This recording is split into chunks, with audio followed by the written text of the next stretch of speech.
안녕하세요. 저희 조는 어느 편의점에 상비 의약품이 구비되어 있는지, 그리고 특정 약품의 재고는 얼마나 있는지를 지도 위에서 한눈에 볼 수 있는 서비스를 생각해 보았습니다. 이런 서비스를 생각하게 된 이유는 약국은 보통 공휴일이나 일요일은 쉬고 토요일은 짧게 운영하는 등 영업시간이 많이 제한적입니다. 그리고 평일에도 주로 일찍 문을 닫는데요. 하지만 우리가 약이 필요한 시간은 약국의 영업시간에 맞춰져 있지 않습니다. 그렇기 때문에 꼭 필요한 때에 필요한 약을 구매하기 어렵다는 문제가 있습니다. 그리고 가까운 약국이 없을 때나 지리를 잘 몰라서 약국이 어디 있는지 모를 때 약국에서 약을 구매하기가 어려워집니다. 이러한 이유에서 약국보다 비상의약품이 구비되어 있는 편의점에서 약을 구매하는 것이 편리할 때가 있습니다. 하지만 모든 편의점이 비상의약품을 판매하는 것은 아니기 때문에 편의점에서 약을 구매하는데 어려움을 겪을 수 있습니다.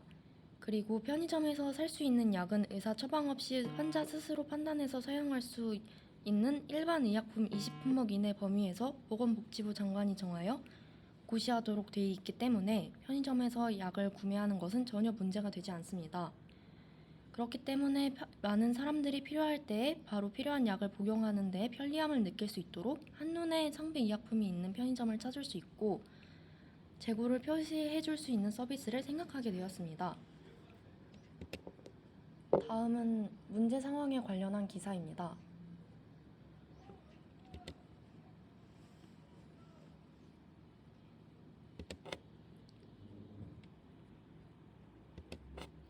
저희가 원하는 데이터는 공공 데이터 포털 사이트를 이용해서 편리하게 찾을 수 있었습니다.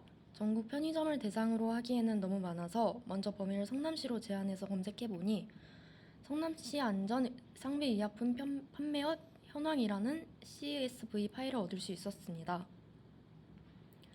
이 데이터는 편의점 위치가 도로명 주소로 정리가 되어 있었는데 우리가 원하는 대로 지도 위에 표현을 하려면 도로명 주소를 위도, 경도 형식으로 바꾸는 작업이 필요했습니다. 이 과정에서 저희는 직접 코드를 짤 필요 없이 챗GPT에게 필요한 코드를 요청해서 쉽게 파이썬 코드를 얻어 위도, 경도 형식으로 되어 있는 데이터로 바꿀 수 있었습니다. 안녕하세요. 생성 AI 부분을 설명드리겠습니다. 일단 생성 AI란 텍스트, 오디오, 이미지 등 기존 콘텐츠를 활용해 유사한 콘텐츠를 새롭게 만드는 인공지능 AI 기술 중 하나라고 할 수 있습니다. 저희는 경기도 성남시 수정구 상비의약품이 있는 편의점을 토대로 지도에 보여주는 것이 1차 목표였기 때문에 저희는 생성 AI 중 이미지 생성 AI인 맵sGPT를 사용하고 그 안에 있는 프로6를 사용하였습니다. 맵sGPT는 실시간으로 지도와 관련된 정보를 생성하는 AI로 GPT 3.5 아키텍처를 기반으로 학습 사용자가 위치 정보, 경로 안내, 관광 정보, 건물 정보 등을 요청하면 해당 정보를 제공하거나 생성합니다. 더 사진을 보시면 맵sGPT에서 find me에 장소를 입력하고 니얼에 찾고 싶은 주소를 입력하고 이메일을 입력하면 지도화로 표시됩니다. 예를 들어 find me의 편의점, 니얼에 가천대라고 치면 가천대 근처의 편의점을 찾아줍니다.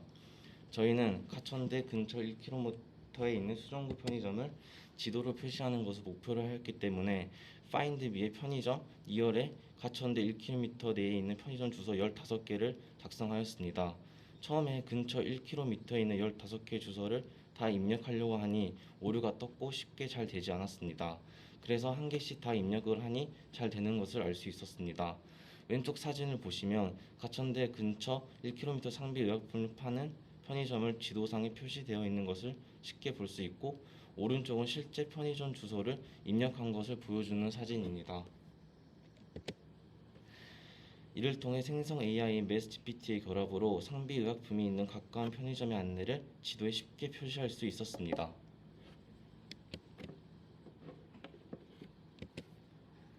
저희가 가진 주제는 세 가지였습니다.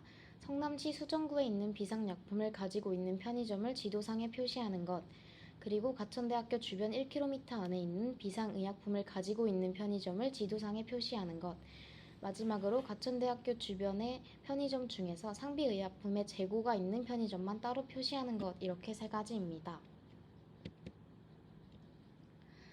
성남시 수정구에 있는 편의점을 브랜드별로 다르게 표시하기 위해서 데이터를 분류하는 과정을 거쳤습니다.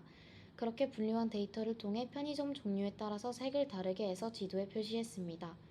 그림에서 보여지는 것처럼 CU는 노란색, GS25는 보라색, 세븐일레븐은 주황색, 그리고 이마트24나 미니스톱과 같은 편의점들은 기타로 분류해 초록색으로 표시했습니다.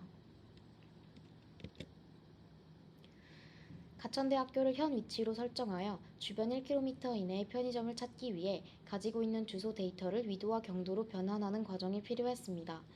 파이썬에서 GOP 라이브러리를 사용하여 주소를 위도와 경도로 변환하는 과정을 진행했습니다. 우선 가천대학교의 위도와 경도를 출력하고 주변 편의점 약 15개 정도를 차례로 변환하는 과정을 거쳤습니다.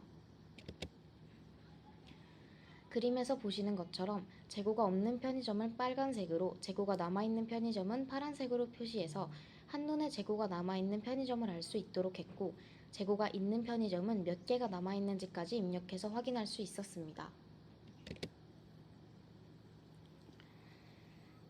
지도에 상비의약품 재고가 있는 편의점을 표시하기 위해 GPT로부터 코드를 받았습니다. 원하는 결과를 출력하기 위해 여러 번 물었고, 그렇게 얻은 코드들을 수정하고 합성하여서 원하는 결과를 얻게 되었습니다. 저희는 폴리움 패키지를 사용했습니다. 이것은 지도를 생성하는 데 도움을 주는 패키지입니다. 컨비니언스 스토어스라는 리스트에 편의점 정보를 저장합니다. 각 편의점은 이름, 위도, 경도, 재고 수량을 가지고 있습니다. 가천 위도와 가천 경도 변수에 가천대학교의 실제 위도와 경도 값을 저장합니다. 폴리움 맵을 이용해서 맵이라는 지도 객체를 생성합니다. 로케이션 인자에는 가천대학교의 실제 위도와 경도를 전달하고 줌 스타트 인자에는 초기 줌 레벨을 설정합니다. 폴리움 마커를 사용하여 가천대학교 위치에 마커를 추가하였습니다. 로케이션 인자에는 가천대학교의 실제 위도와 경도를 전달하고 팝업 인자에는 마커를 클릭했을 때 표시되는 팝업 메시지를 설정합니다. 그리고 이 마커를 맵에 추가하였습니다. 컨비니언스 스토어스 리스트를 반복하면서 각 편의점 위치에 마커를 추가합니다. 로케이션 인자에는 편의점 위치와 경도를, 팝업 인자에는 편의점의 이름과 재고 수량을 표시하는 팝업 메시지를 설정하였습니다. 그리고 재고 수량에 따라 마커의 색상을 다르게 표시하였습니다. 생성된 마커를 맵에 추가하여 맵 세이브를 사용하면 생성된 지도를 HTML 파일로 저장할 수 있습니다. 따라서 위의 코드를 실행하면 HTML 파일이 생성되며 해당 파일을 열면 가천대학교와 주변 편의점들이 표시된 지도를 볼 수 있습니다.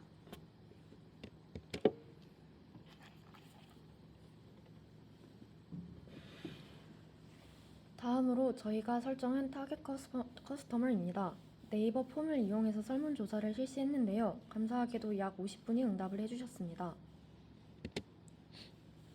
먼저 편의점에서 상비 의약품을 구매할 수 있는 것을 알고 있느냐는 질문에는 93%의 사람이 알고 있다는 응답을 보였을 때 거의 대부분의 사람들이 편의점에 상비 의약품을 구매할 수 있는 것을 알 수 있었습니다. 그리고 편의점에서 약을 구매한 경험이 있다고 응답한 사람은 61%였습니다. 편의점에서 약을 구매한 이유로는 약국이 문을 닫아서가 38%, 주변에 약국이 없어서가 28%로 약국에 대한 접근성이 가장 큰 문제로 보였습니다. 그리고 구매한 경험이 없다고 한 이유는 원하는 약이 막상 편의점을 방문했을 때 없었고 또 어떤 편의점에 어떤 약이 있는지 정확히 모르거나 안 파는 편의점도 있기 때문에 편의점을 이용하지 않은 것으로 나타났습니다.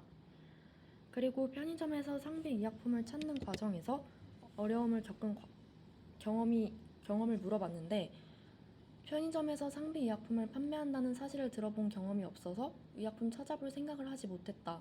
모든 편의점에 존재하지 않아서 어떤 편의점에 있는지 몰랐다라는 답변이 많았습니다. 많은 사람들이 편의점에 상비 의약품이 구비되어 있다는 사실은 알고 있지만 어떤 편의점에 구비되어 있는지 재고가 얼마나 있는지 모르기 때문에 이용에 어려움을 겪어서 잘 이용하지 않는 사람이 많아 보였고 그렇기 때문에 이렇게 어려움을 겪는 사람을 타겟 커스터머로 설정하게 되었습니다. 저희 발표는 여기까지입니다. 들어주셔서 감사합니다.